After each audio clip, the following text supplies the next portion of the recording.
Assalamualaikum warahmatullahi wabarakatuh. Selamat datang di JC Jam-Jam Mistis. Bersama saya Andri Wardani dan saya Sesta Permana. Bersiaplah rasakan jam-jam mistis bersama kami.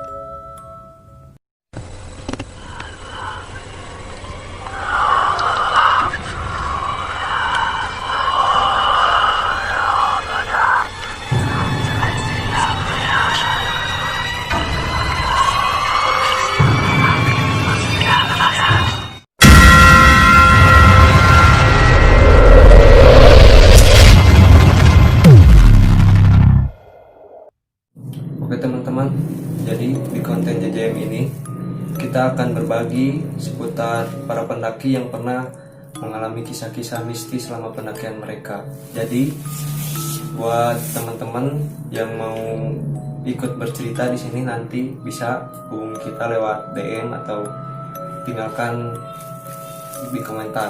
Oke. Nah, buat cerita pertama kita akan menceritakan cerita waktu perjalanan ke Gede. Sebenarnya kita semua ikut ke Gede waktu itu, tapi yang mengalami kisah mistis itu Ica, karena di perjalanan kita sempat misah. Nah, buat lebih jelasnya kita cerita dari awal, diceritain langsung oleh Ica sendiri. Gimana, Cak? Oke, sebelumnya saya di sini mau memperkenalkan diri saya. Nama saya Irma Veronica, biasa dipanggil Ica. Saya anggota dari Gaung Gunung. Jadi di sini saya mau ceritain perjalanan kita waktu itu lintas Gunung Gede Pangrango. Kita waktu itu berangkat bulan Oktober tahun 2019 buat ke Gunung Gede. Kita pilih jalur Putri dan turun di jalur Cibodas. Waktu itu niatnya emang saya nggak ikut, cuman karena ada keinginan juga pengen ikut, ya akhirnya saya mutusin buat ikut acara tersebut. Dari Bandung kita pergi menggunakan 2 travel. Dalam satu travelnya kita dibagi menjadi 20 orang per travelnya. Ada yang 18 juga, ada yang 17 sama 18. Kita dari Bandung itu kalau nggak salah kumpul tuh dari maghrib, karena katanya mobil kita mau datang isya atau sampai jam 10 lah. Tapi karena ada kendala di jalan, mobil kita datang sekitar pukul 11 ya, ya jam 11 malam. Dan setelah 2 travel tersebut datang, salah satu mobil kita itu bannya pecah. Bannya pecah.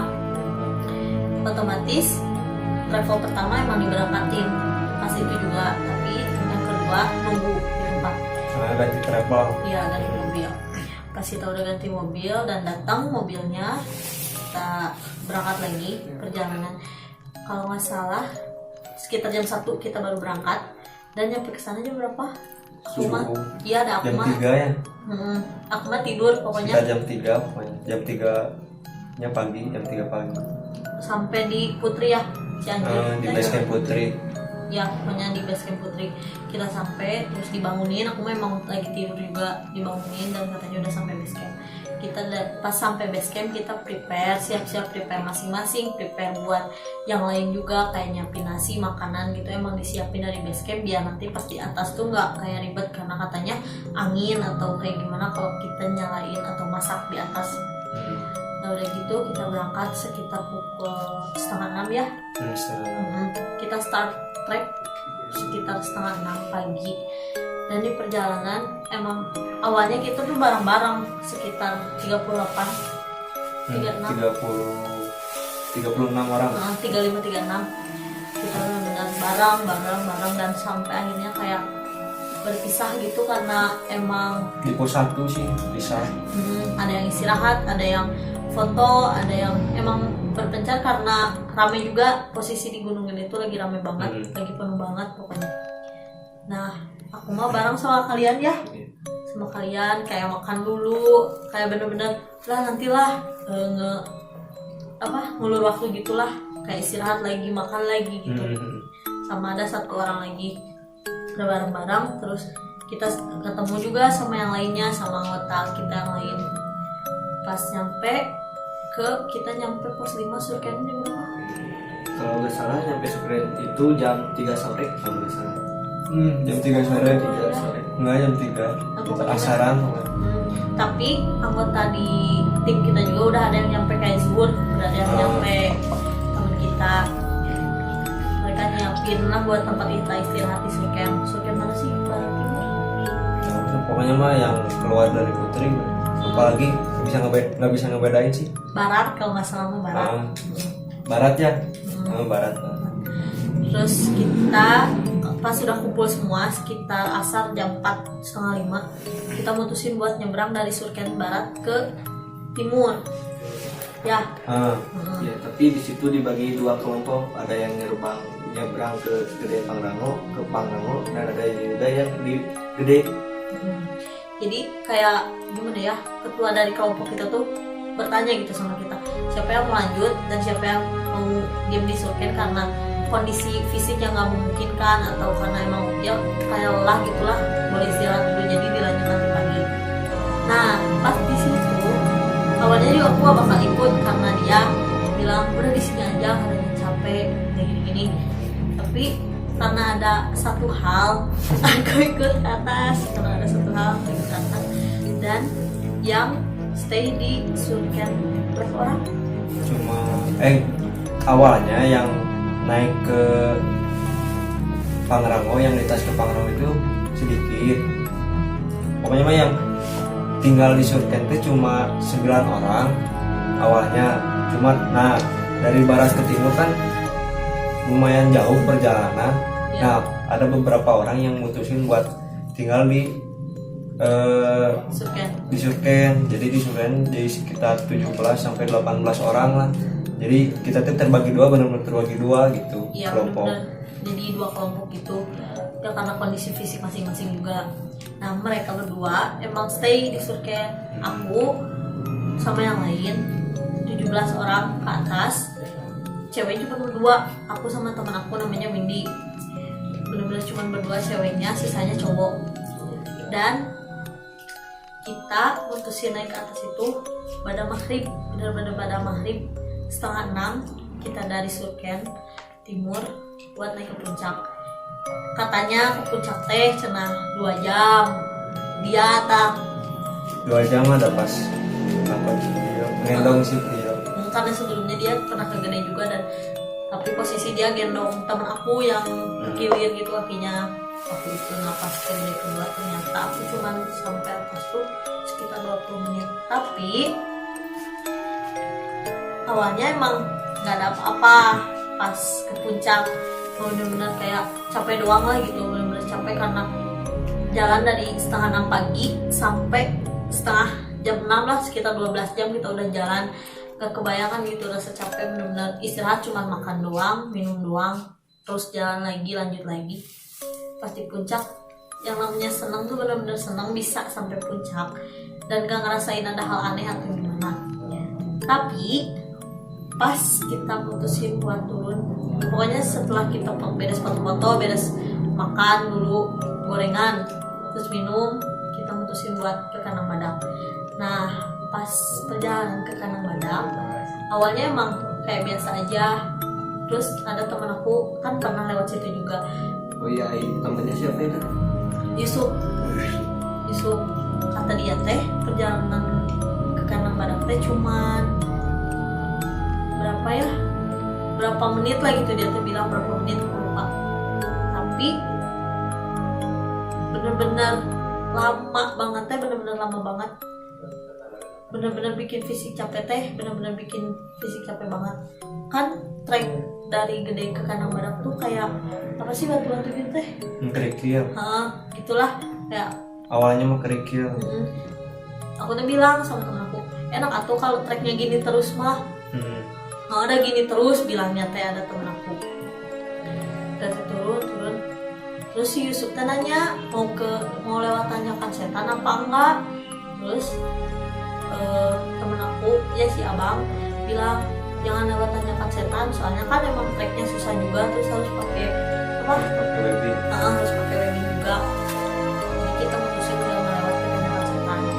Nah pas nggak tau aku yang emang cuma aku yang ngerasa, tapi emang bener-bener kita tuh udah lewatin jalur itu, tapi kita tuh maju lagi, tapi ngerasa kita tuh di situ lagi. Bolak balik gitu. masa di situ lagi. Pas lagi perjalanan abang ke Cugang. Oh juga. Kakinya pokoknya luka lah, kena apa sih, jarum, dicabut sama teman kita juga ada namanya Rijal, cabutin si jarum. Emang bener-bener kayak hal kecil tapi bikin hati tuh nggak tenang gitu. Nah pas di tengah perjalanan kita tuh istirahat, ngopi biasalah, anak cowok gitu kan, ngopi katanya. Aku lagi gini, terus teman aku tidur di dahan pohon gitu, tidur. Si Bindi tidur, Win jangan tidur, aku dibilang Win jangan tidur. Pas aku ngeliat abang tuh duduk di sini, pas aku lihat ke belakang, nggak tahu, kayak nggak enak aja gitulah perasaan tuh. Dan bener-bener di situ tuh ngerasa ada yang duduk di sebelah abang, rasa bener-bener ada yang duduk. Padahal Nggak ada. jadi duduk di situ teh sendirian gitu. Sendirian. Tapi aku tuh bilang kayak, bang geser, soalnya kan ngerasa ada yang duduk di situ gitu. Pas lihat lagi sendiri, langsung aku bilang, ayo lanjut. Kayaknya mah emang udah merasa nggak enak juga di situ teh. Kela, sana bentar, sama kita teh. Diem lagi, gini lagi, udah nggak enak. Pasin hayu, aku udah ngajak, udah ngajak sama yang lain. Diem lagi di situ. Terus kita nanya, Sob, masih lama nggak ke bawah? Bentar lagi, 5 menit lagi. Oh iya, lanjut. Nafas sudah benar-benar capek, fisik udah nggak enak, ditambah bawa beban juga, benar-benar udah capek banget. Udah malam juga, sekitar jam 8-an, belum sampai juga ke kandang badak. Pas udah gitu, Cup, masih lama nggak? 5 menit lagi. Tapi benar-benar 5 menit. Kita tuh 2 jam, tapi ngerasa lama banget, ngerasa capek banget, dan ngerasa di situ-situ doang jalan tuh kayak ya gitulah, nggak ngerti juga gitu sama kondisi di situ. Emang jadi nggak terlalu dipikirin karena kondisi fisik nggak enak juga. Pas ngerasa kayak ada yang Ngikutin. nggak tahu aku doang yang ngerasa, tapi pas aku tanya teman aku juga ada namanya Wahyu, biasa dipanggil Awe. Emang kayak katanya dia juga ngerasa gitu, ada yang kayak gitu, ada yang ngikutin kita. Pas masih lama nggak, benar-benar semua udah marah sama si Yusuf karena yang katanya cuma 5 menit lagi itu 2,5 jam kita muter-muter doang. Kayak enggak sih kalau muter-muter doang, tapi kayak gitu. Tapi perasaan kita tuh udah lanjut aja gitu, tapi kayak muter-muter doang di situ. Dan sampai akhirnya setengah 10, jam 10 kita baru sampai ke kandang badak. Itu pun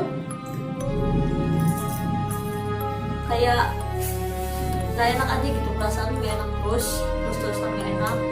Dan aku duduk di dekat pohon yang lain, pasang tenda. Aku benar-benar capek sama Windy, duduk. Terus pas ngerasa kayak ada yang ngebisik, ngerasa ada yang kayak, nggak tahu emang karena capek juga, nggak tahu emang karena perasaan juga, tapi yang ngerasa kayak gitulah gitu. Di situ kita buang air kecil, Windy buang air kecil di belakang pohon itu. Nah pas di situ ngerasa ada yang datang, dikirain teh anggota yang lain, teman gitu. Teh nyari Pepe nggak ada gitu, nggak ada siapa-siapa. Win cepet udah beres, langsung kita ke tenda. Tapi di situ mah aku mutusin buat tidur langsung, bangun nanti pagi aja, nggak mau lihat apa-apa lagi karena benar-benar udah shock sama kejadian malam itu pas di trek. Nah, udah gitu doang. Iya. Ada kelanjutannya nggak itu teh? Udah kayak disasarin terus apa? Kayak ada yang ngikutin. Ya kan ngikutin pas malam. Oh yang pas itu doang. Disasarin juga, bukan disasarin, jadi kayak tetap di situ-situ aja nih, tapi kita tuh kayak udah maju gitu. Kayak gitu ya. Kan tadi tuh ngelihat sesuatu nih. Nah bentuknya tuh seperti apa gitu. Kalau bentuk, aku bukannya nggak mau jelasin, Iya. tapi ya kalian bisa bayangin sendiri, sosok perempuan pakai gaun ada di gunung. Oh.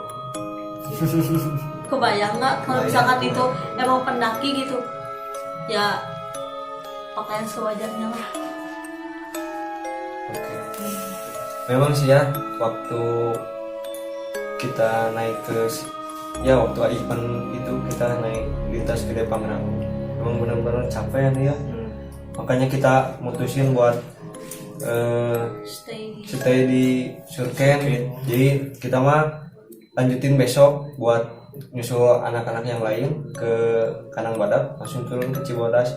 Kan yang lain paginya itu naik dulu ke Pangrango, baru kumpul lagi gitu kan, sambil nungguin kita yang dari Surken. Nah gitu. Nah waktu kita di Surken ya, memang kita nggak ada apa-apa sih di Surken, cuma perasaan ada perasaan aja nggak enak. Ingat anak-anak yang di atas sudah nyampe apa belum, atau ada apa-apa atau enggak gitu. Ternyata memang ya ada cerita-cerita yang gitu. Soalnya waktu pas saya nyampe ke Kanang Badak, si Ica langsung cerita, Langsung curhat. Ya, padahal mah kita teh capek mau istirahat malah cerita kayak gitu. Itu dah aku tuh ngerasa beban sendiri guys gitu. Jadi makanya aku tuh emang harus cerita gitu sama orang yang benar-benar intens deket sama aku, karena pas yang naik ke Kanang Badak yang bersetuh cuman Rizal sama Abang sama Windy, sedangkan kalau aku cerita sama Windy dia mah Takut. nakut. Kalau aku cerita sama Abang takutnya nggak percaya atau gimana. Kalau aku cerita sama Rizal sibuk ngurusin anak-anak yang lainnya juga, karena masuk kayak gimana ya, kayak panitia gitulah gitu kan. Emang sibuk juga. Oh ya pas pagi-paginya kan yang lain mutusin buat naik ke Pangrango, aku mah stay di situ. Nah temen aku Windy, aku udah bilang jangan naik, masih ada gimana, soalnya kondisi fisik udah capek dan dia memang egonya pengen ke atas, emang bener-bener pengen gitu ke Pangrango teh. Dia berangkat mutusin, dia cewek sendiri, bener-bener pas di tenda tuh gak enak hati Windy gimana ini. Pas dia turun kakinya tuh kilir. Nah gara-gara Windy kaki kekilir, jadi waktu turun dari Kanang Badak ke Cibodas, kan kita turun dari Kanang Badak jam berapa sih? Jam 1 ya? Jam 3 asar. Oh asar. Ketika kita turun dari Cibadak sampai Cibodas, start tuh jam 3 asar. Karena Windy kakinya kekilir, jadi di bopong itu sama kita, sama saya, sama anak-anak yang lain juga. Jadi telat kita tuh turun teh paling belakang yang dia jadi sweeper. Nah si Ani jadi sweeper belajar di sweeper. Nah gara-gara itu juga jadi kita kemalaman di trek ya Andrea, yang harusnya maghrib udah sampai di Cibodas, kita tuh maghrib masih di Rawadenok yang dia. Nah kita mah yang ngerasain ada hal aneh itu pas di Rawadenok ya. Karena kan pas di Rawadenok saya tuh capek gendong Windy terus ya gitu. Terus Windy jalan sendiri sama anak yang lain. Saya tuh di belakang sama Andi berdua di sweeper. Pas kebetulan di situ saya pengen kencing. Ya teh ke Andi, "Ih pengen kencing." Gimana? Kata Andi teh. Tapi kata saya teh jangan dulu, soalnya itu di belakang ada orang lain. Nah, padahal perasaan saya anak-anak itu udah benar-benar di depan semua, kan kita sweeper, masa di belakang ada orang. Saya kiranya emang ada pendaki yang lewat gitu ya, orang lain. Tapi setelah udah ditahan gitu, ya udah jalan lagi. Ternyata pas jalan sampai gelap, nggak ada orang yang benar-benar nyusul kita atau apa. Padahal kita sempat istirahat dulu ya lumayan. Lama. Nah, Pas ngeliat ke belakang juga emang sudah nggak ada muncul gitu. padahal kata si Andi ada orang di belakang, makanya jangan dulu kencing. Mungkin itu doang ya. Itu juga si Rizal Ainun, dia ceritakan sama kita pas udah di bawah. Dia cerita kayak dia tuh dapat center, katanya dari Windy sama Farhan itu ya, Farhan. Dari Wendy sama Padahal posisi Farhan paling depan, ya. Wendy sama saya Wendy sama dia. jadi si Rijal Nggak dapat tahu itu center teh. dari siapa? Iya, dapat center dari Masih situ pertanyaan juga. tuh Jam. Dapat center dari siapa? Bukan dari Wendy sama si Farhan. Karena Farhan emang benar-benar di depan, pas aku nyampe base camp juga Farhan emang udah di depan, dan aku emang gak ketemu sama si Rijal, ketemu teh di mobil aku sama dia teh. Dan si Windy sama mereka emang karena kaki kekilir juga kan pas Rijal nyerita. Saya dapat center katanya dari Windy sama Farhan. Nah, kita kaget kan pas dengar ceritanya. Farhan di depan gitu, Windy di belakang. Dan sampai sekarang dia masih belum tahu dia dapat center dari siapa. Emang pas rawa denok kita maghrib deh ya. Aku juga berdua posisi waktu itu berdua sama si Septian lari, sengaja lari emang ngejar maghrib. Nah udah gitu ketemu sama Januar juga lari, emang kayak ngerasa kita tuh bertiga tapi ngerasa kayak ada yang lain gitu di antara kita tuh, benar-benar ngerasa. Jadi makanya itu lari sampai base camp benar-benar bersyukur bisa sampai bisa selamat. ya masih Semuanya. selamat semuanya, alhamdulillah benar-benar selamat.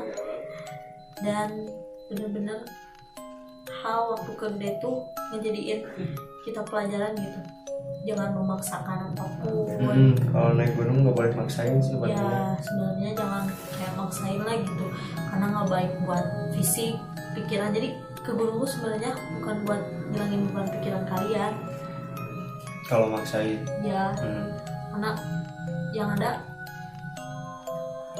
ya itulah kejadian-kejadiannya emang bakal kayak merasa terjadi aja gitu di diri kalian.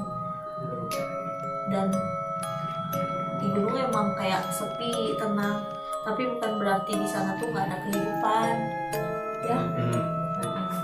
Bukan berarti di sana tuh nggak ada kehidupan ya, jadi kita harus ngerti mereka juga punya tempat mereka, kita punya tempat mereka, kita punya tempat kita sendiri.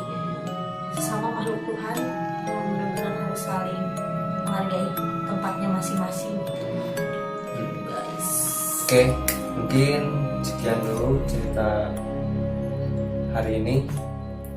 Sampai ketemu di cerita JJM selanjutnya. See you.